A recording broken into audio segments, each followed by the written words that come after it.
Ụtụtụ ọma nụ ụmụ ọdịnala Igbo. Tata bụ afọ n'ọgụgụ izu ndị Igbo. Asị m ka afọ taa fọtala anyị ndụ, fọpụla anyị ọnwụ ike, fọtala anyị ihe anyị ga-eri, fọpụ nke ga-eri anyị. Anyị si nke onye chere ya zelu. Ise. Afọ m ka bụkwa nwaada Agbaraoma Uzommiri. Ife m ji maka ya bịa na vidio ịkọwa tata bụ afọ bụ maka mmụọ dị na ikwunne, arụsị ikwunne. Ọtụtụ mgbe ka ụfọdụ n'ime anyị na-eje agwọ ọgwụ, emechaa ihe dị iche iche just to pave our ways. But I tell you that now, arụsị ikwunne mmadụ nwere 80% spiritual roles to play in that person's life. Ana m agwa gị eziokwu.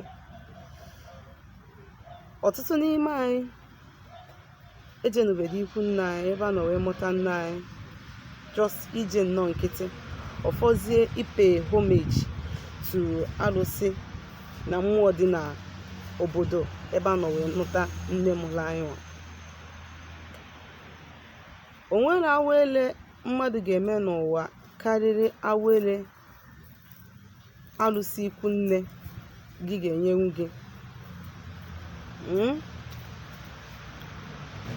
Ọtụtụ n'ime anyị nwere ike ọ bụ ihe na-enye anyị nsogbu bụ mmụọ dị n'ikwunne anyị, mana anyị amarọ, maka na anyị ada ajụ ese. Ọtụtụ ama akwụkwọ sef nke dị na be nna ha, ụfọdụ nke dị n'ikwunne ha.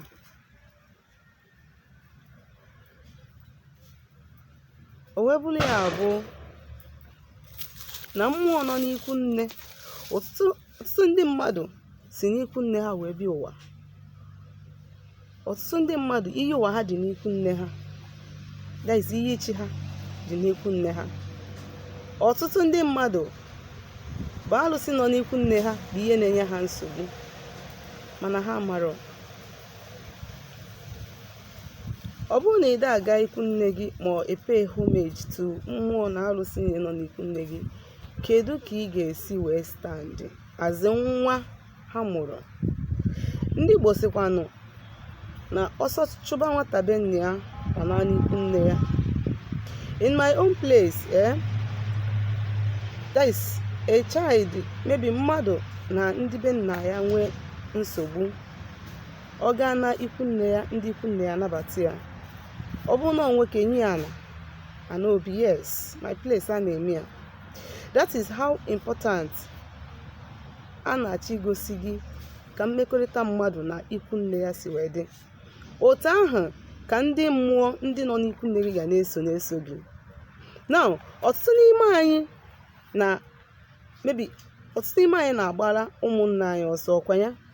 Ọtụtụ n'ime anyị adịghị enweta the help from our uncles, that is uncles anyị from our father's side. Mana ị gaha na n'ikwunne gị, onwe onye kpọrọ n'ikwunne gị, be it your cousin or your uncle or your auntie from your maternal side, ọkwa ọsọ ka ha ji abịa. Otu a ka ọ dị na mmụọ ikwunne. Mmụọ ikwunne jụrụ ụmụaka ikwunne ha bụ na be ha egwu. Gị nwa nwere ike ịnọrọ abroad, ị na-eme ihe niile na-eme ọda aga. O nwere ike ọ bụ ndị iche nọ n'ikwunne gị, o nwere ike ọ bụ na o nwere ofe arụsị na-eso your mother n'ikwunne gị, sịrị gị bịa ka m kenye gị, ka m gọzie gị, mere m ofu ihe ka m gọzielu gị, recognize me, bịa ka m na gị dịka ọkpakọ ka m gọzie gị.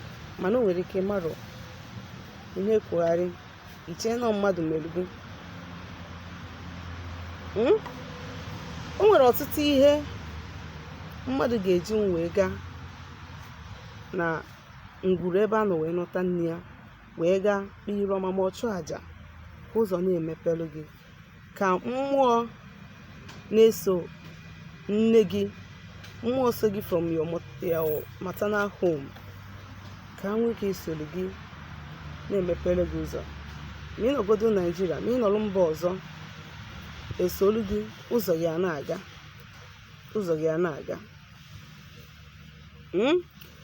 onye akpatalụ na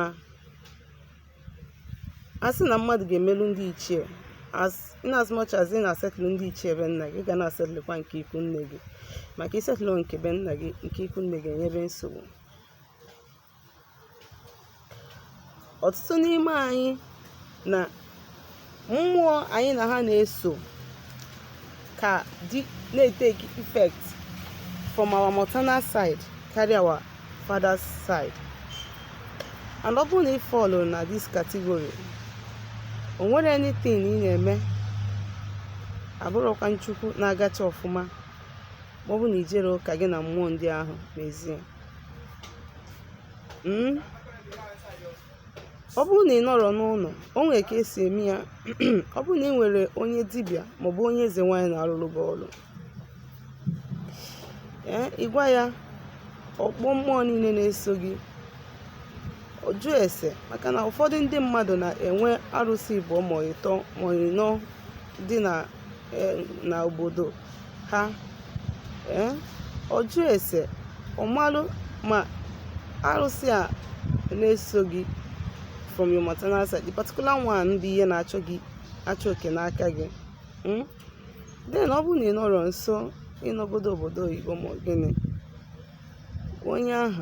onye ahụ bụ onye na-arụrụ gị ọrụ, ka that person kpọtuo mmụọ ahụ nọ n'ikwu nne gị ma na be nna gị na-enye gị nsogbu, ka o wee chụọrọ ya aja, ka o wee nye ha ihe, gboro ihe na mma. Gwakwana ya sị ya na onye dị otu a dị otu a bụ ihe ziri ya ma elu ya chụọrọ ya aja dị ụta na ọka ije ya jere ma ọka ya na-eme na-aga, na mgbe iji wee nata na gị nwa bụ onwe gị nwa na onwe gị ga-eji aka gị were ele ya. I assure you na ọ bụ na such dibia mechalụ gị that thing, you will experience a massive change na ndụ gị. Ihe o ji adịkwanụ mkpa mmadụ ime ka ya na ụmụ mmụọ anụ a na-ekwu okwu ya dị na mma bụ na ọtụtụ mgbe many of us nọ under a spell mana ya marụ. And na ịma na onwe ka ndị side ndị mgbada ndị ihe mgbadaba anya si agwọ ọgwụ mgbe ụfọdụ ha na-aba agbacha ya agbara ọtọ si ilie ya, declare na onwere mmadụ nọ n'ụwa ya afụ ọgwụ ha gwọrọ n'isi gị. O nwere ka ọ na-agba agwọcha ekpudo ya iru declare na onwere onye ọbụla nọ n'ụwa ya afụ ya. O nwere nke ọ ga-aba agwọcha ya arịa n'elu nkwuke di ya.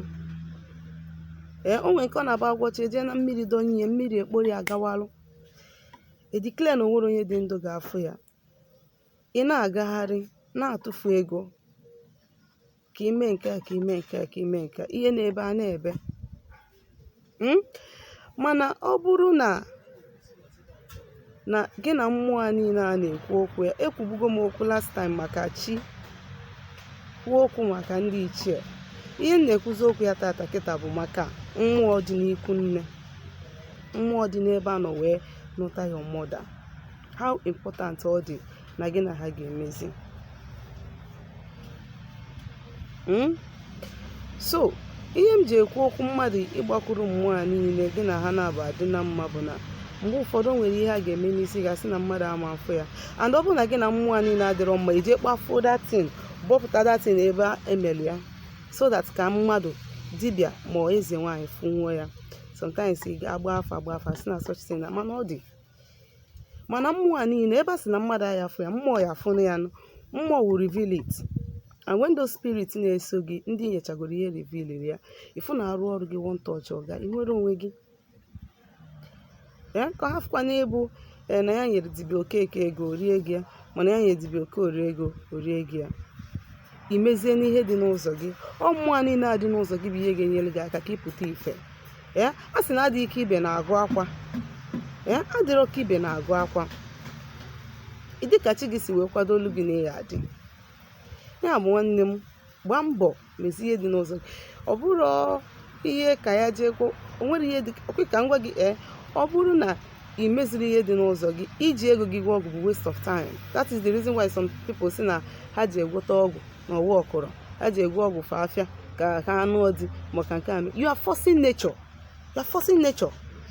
Mana ọ bụ na imezicha ya niile dị those mmụọ niile, those entities of power a na-aga na-emepelu gị ụzọ gị a na-aga.